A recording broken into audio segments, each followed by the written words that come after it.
Dalam video kali ini, saya akan membahas tentang demonstrasi kontekstual, modul 1.2, nilai dan peran guru penggerak.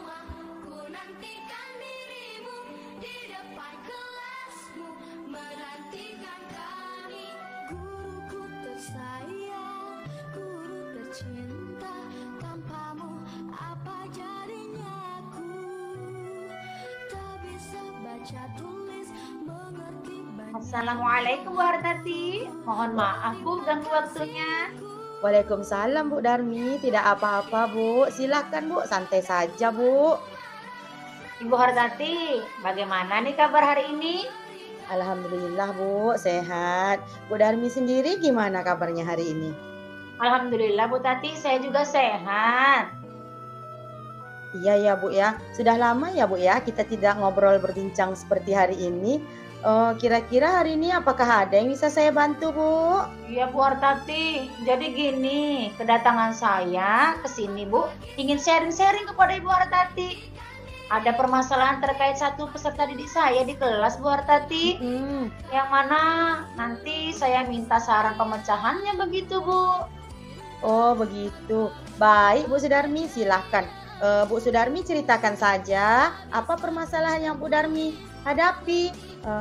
Bu Darmi coba ceritakan dengan saya sedetail mungkin ya Bu ya, silahkan Bu. Terima kasih ya Bu Tati ya. Baik Bu, jadi begini Bu Tati, saya itu kan mengajar di kelas 4. Nah, salah satu murid saya itu di kelas 4 itu ada yang hiperaktif gitu loh Bu. Dia tuh bukan termasuk anak nakal Bu Tati. Cuma kalau di kelas tuh sering banget kehilangan fokus ketika diajar gitu loh Bu. Kemudian dia malah ngajak ngobrol-ngobrol temannya di kelas. Tentu otomatis temannya terganggu Bu Tati. Dan sering banget sih ngobrol di momen yang tidak tepat Bu Tati. Ketika saya menjelaskan, dia malah asik untuk ngobrol dan jalan-jalan di kelas. Jadi dia nggak bisa anteng gitu Bu Tati. Jadi saya berharap anak ini untuk kedepannya agar lebih fokus Bu Tati. Iya. Jadi Bu Darmi itu di kelas memiliki seorang siswa laki-laki ya Bu Darmi ya. Kemudian siswa tersebut hiperaktif ya Bu ya.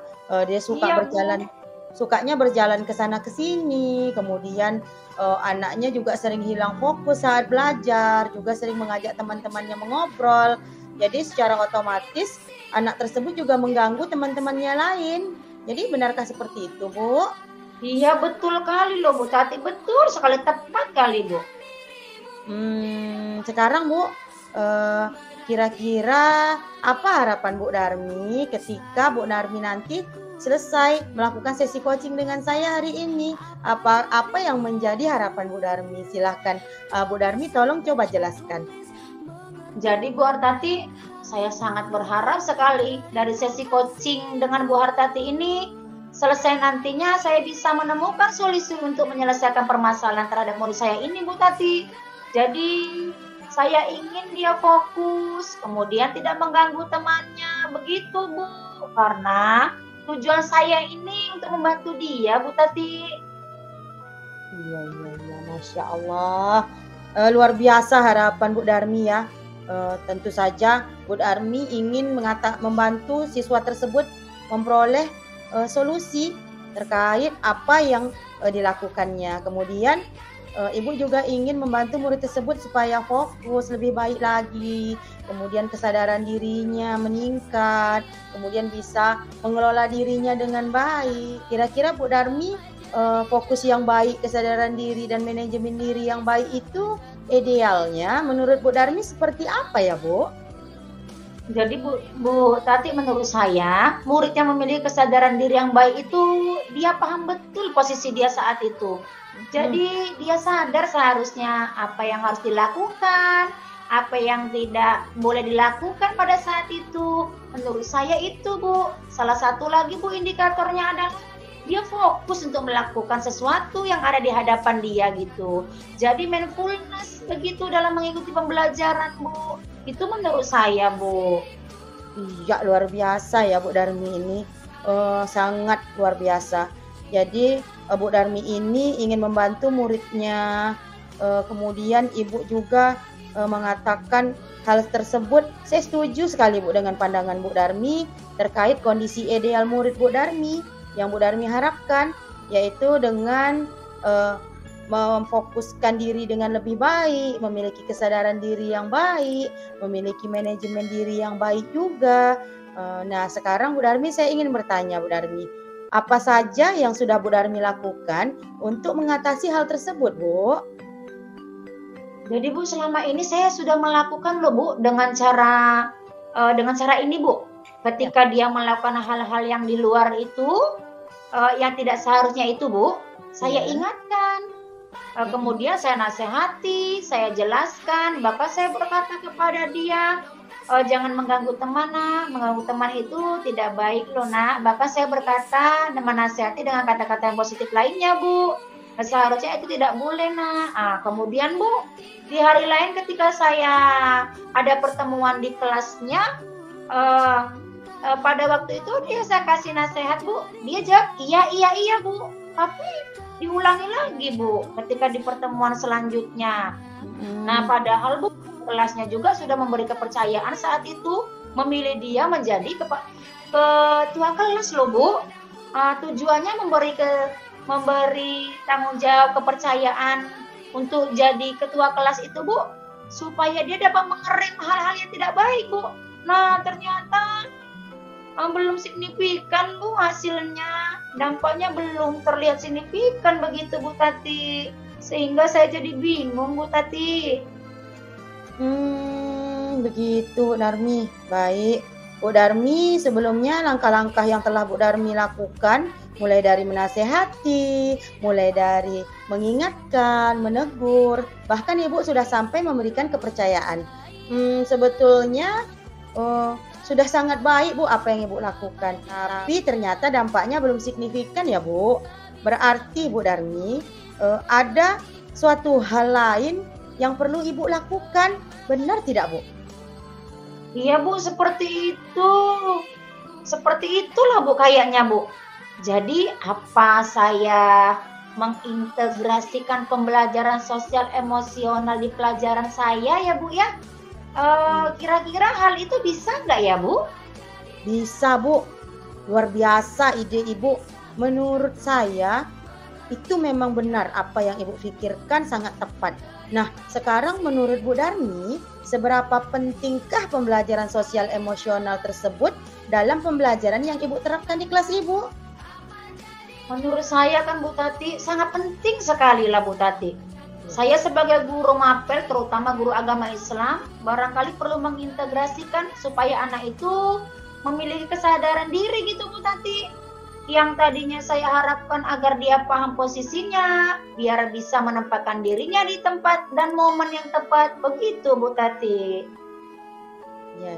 Saya setuju apa yang Bu Darmi sampaikan, bahwa dengan penerapan pembelajaran sosial emosional di sekolah, siswa jadi lebih mengenali emosi dirinya, kemudian juga bisa menumbuhkan kesadaran dirinya, menumbuhkan manajemen dirinya, bahkan bisa meningkatkan fokusnya menjadi lebih baik lagi. Kira-kira Bu Darmi, ada tidak ya alternatif lain yang bisa Ibu lakukan untuk mengatasi atau membantu murid tersebut, Bu? Apalagi ya Bu Tati ya? Oh iya Bu, saya kan belum pernah memanggil dia secara empat mata Bu Tati. Saya pikir suatu hari harus memanggilnya empat mata.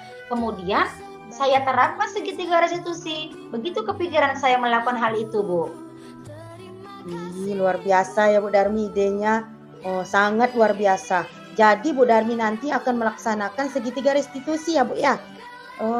Menurut Bu Darmi sendiri, apa fungsi dari segitiga restitusi itu Bu ketika Ibu terapkan di kelas? Saya pikir agar identitas dia sebagai membuat kesalahan, jadi untuk menstabilkan identitas dia harapannya Bu, agar dia itu menyadari kesalahannya, kemudian punya rasa tanggung jawab Bu Tati untuk memperbaiki kesalahan tersebut tanpa merasa dirinya itu terpuruk gitu Bu. Saya berharap begitu, Bu, memupuk tanggung jawab, Bu. Setuju sekali, Bu. Saya sangat setuju dengan Bu Darmi. Jadi dengan melakukan praktik segitiga restitusi itu bisa menjadikan jawaban atas permasalahan Ibu ya, Bu ya, menjadi solusi. Dan alternatif-alternatif yang sudah Bu Darmi lakukan juga selain penerapan praktik segitiga restitusi, Ibu juga akan mengintegrasikan pembelajaran sosial emosional di kelas. Itu sudah luar biasa menurut saya, Bu. Nah, kira-kira kapan ya Bu Darmi akan mulai menerapkan perencanaan aksi tersebut? Kira-kira, Bu, kayaknya saya akan berencana melakukan secepatnya lah, Bu. Di pertemuan pembelajaran agama saya ke depan, Bu. Kan kami 1 minggu sekali itu kan berjumpa, Bu. Nah, disitulah, Bu, saya kayaknya menerapkan untuk melakukan secepatnya, Bu Tati. Mantap sekali Bu Darmi, luar biasa, Masya Allah. Selanjutnya Bu Darmi, siapa sajakah yang akan Bu Darmi libatkan dalam rencana aksi Ibu tersebut? Saya pikir saya akan melibatkan anaknya juga, anak tersebut, Bu. Kemudian teman-teman sekelasnya, rekan sejawat saya, sesama guru mapel yang mengajar dia. Saya kepinginnya, Bu, berbagi praktik, berbagi trik-trik begitu, Bu. Kemudian satu lagi, Bu, saya melibatkan wali kelasnya. Seberapa perkembangan saya akan melaporkan secara kontinu kepada wali kelasnya gitu, Bu. Begitu ya, Bu ya. Selanjutnya, bagaimana Ibu dapat mengukur atau mengetahui bahwa rencana yang Ibu lakukan tersebut dapat berjalan dengan lancar, Bu? Saya akan meminta bantuan kepada guru kelasnya kali ya, Bu ya, untuk bekerja sama, untuk mengevaluasi perkembangan-perkembangan dari siswa tersebut, Bu. Luar biasa, Masya Allah. Kalau sudah Bu Sudarmi memang hebat. Jadi Ibu juga akan melakukan kolaborasi ya, Bu ya, dengan wali kelas untuk membantu Ibu supaya tujuan Ibu tadi tercapai, mengembalikan fokus siswa tersebut.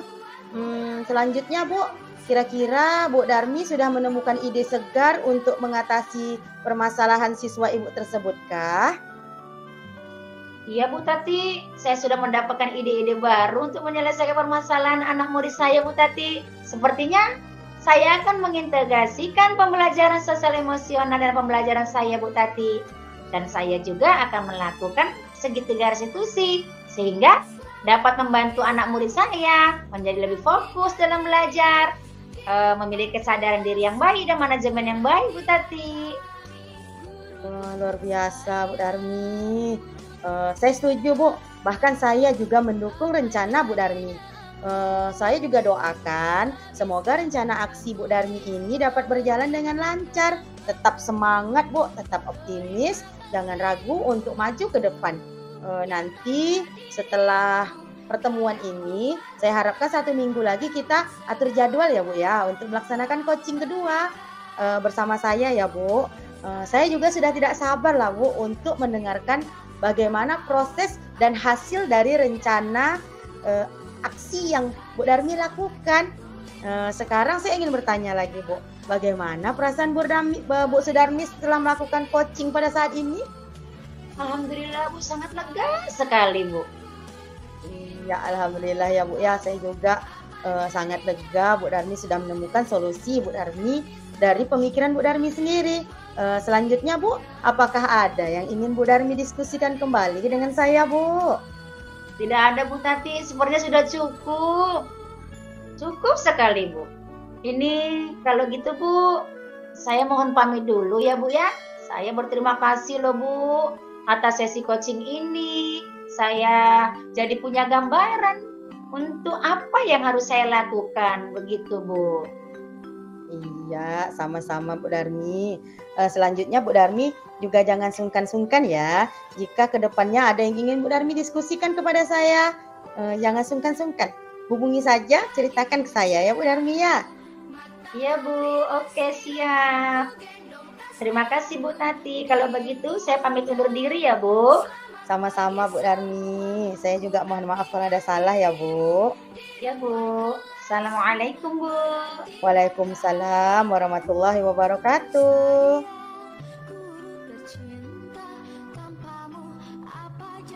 salam dan bahagia. Terima kasih. Wassalamualaikum warahmatullahi wabarakatuh.